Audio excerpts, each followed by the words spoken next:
Okay, so let's look again at the copy I was talking about last week from the Associated Press. Undertaking the deep introspection required to confront unconscious bias and the perks of privilege that come just from being white. So, if you are white, this is probably a good thing to do. And if it's the sort of thing that you want to undertake, then I'm right behind you. But the danger is that as soon as you say, yes, I recognize that there's a problem, there are going to be vocal elements of the progressive left that are going to be ready to say, good, now you recognize the problem, let me lead you down the healing path. So then you have a real problem. This is when certain aspects of the progressive movement begin to take on the semblance of a cult.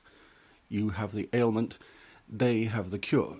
And you certainly don't want to hand over the keys to your psyche to people whose agenda you cannot meaningfully agree to. And you can't meaningfully agree to it because very often it's the case that they themselves don't know exactly where they're coming from. On the other hand, if you respond by saying, "Whoa, I'm not a racist, how dare you? Don't you realize what a serious accusation that is?" then they will say you are in denial. That your place of privilege removes you from having to consider your own obviously innate racism, which leads you back to having to submit to their prescription, which you can't do because you know it would be an act of intellectual cowardice. So this is the no-win scenario. So what can you do? It doesn't seem like in either case you can meaningfully respond.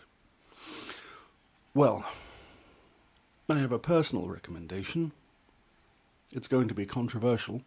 If someone insists that you have the trait of racism, you say yes. And here's the even more alarming bit. You say yes because you are a racist. You're also a thief and a murderer and a misanthrope, a deceiver, a tyrant, a slaver, an abuser, and a person generally devoid of virtue.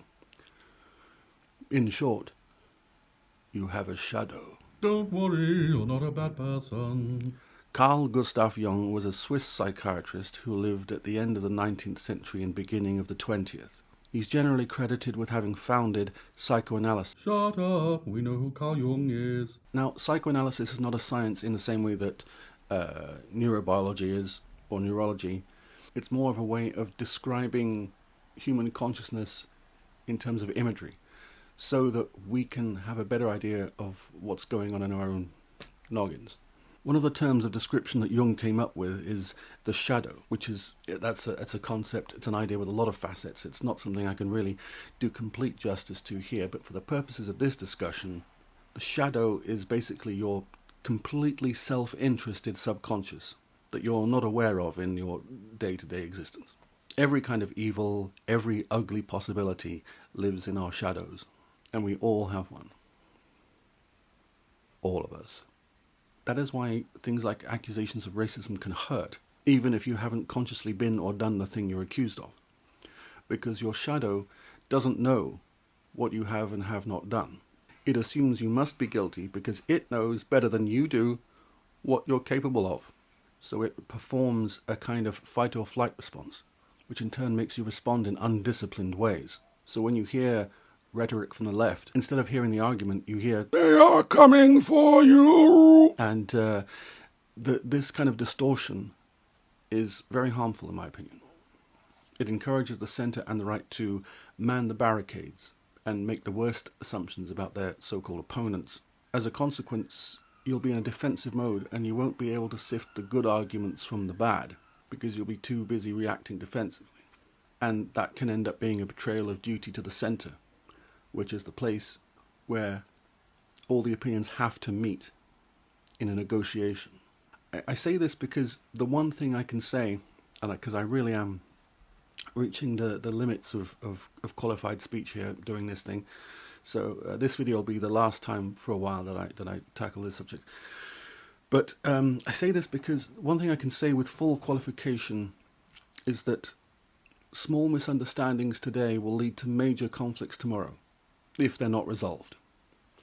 You know, this is the case in intimate relationships. It's also the case in global and cultural relationships. It's definitely the case in politics. So, say yes. Say yes, you're a racist, because you're everything, conceivably. And learn to get comfortable with your shadow as best you can.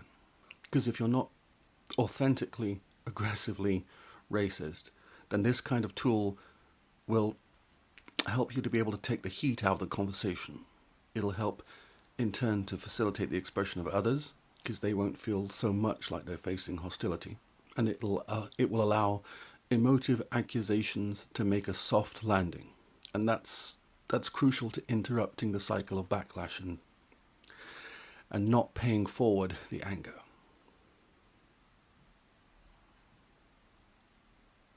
That's it. So there are links in the description bar to pertinent stuff. Thank you very much for listening. I hope you all have a wonderful day. Next week, I'm not sure, but something a little bit different, I hope. Thank you very much.